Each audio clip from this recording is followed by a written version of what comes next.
Over 75% of returning veterans suffer from PTSD. This is the story of Corporal Andre Alvarez and his struggle. I grew up in a family with pretty much nothing but females. It wasn't necessarily a bad thing, but I really had to take the role of pretty much being the man of the house, and it's something that my life always focused around. So when I finally grew up, going through high school, it took me a while to decide what I really wanted to do with myself. And seeing how broke down my family was at the time, I felt like we weren't going to have enough money to ask them to put me through college. And so I took it upon myself to look for options. And one of the biggest options was the military. The biggest branch that stood out was the Marine Corps because I wanted to be the best, and that's what they offered. So I decided to join them for one, to travel and see the world, and also to be able to get an education out of it. When I finally decided to join the Marine Corps, it took me a while to decide exactly what I wanted to do while I was in.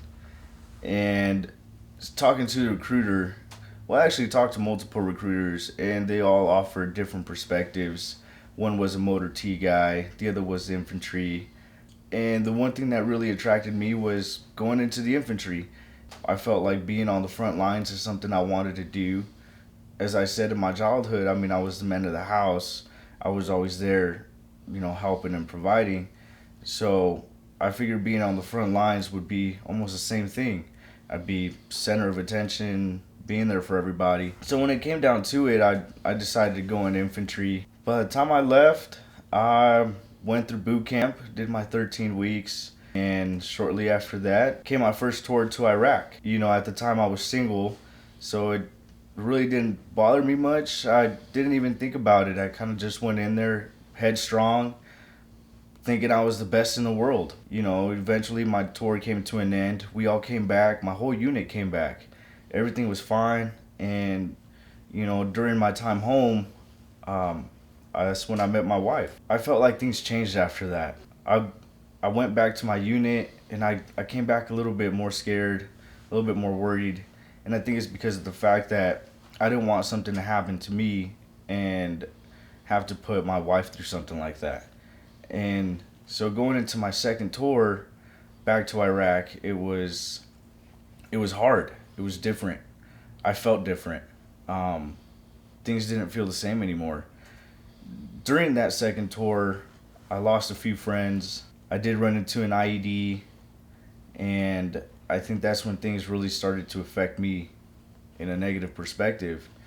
And when I came back from the second deployment, things at home just weren't the same anymore as well. Everything had changed for me.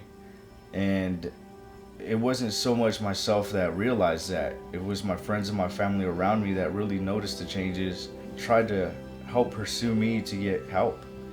But I don't think I was able to wrap my head around it enough to really think that I needed help.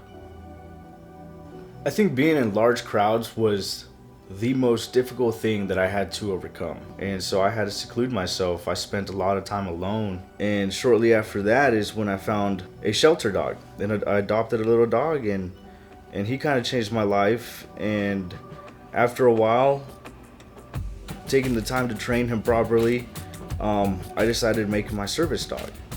And so we went and got further training, and that kind of helped me the most because I got to learn with him. I got to learn a new perspective of things, having more patience, being able to teach my dog all kinds of tricks and things to do to help me out, and he's become like my biggest friend now. That's the person that I pretty much turn to.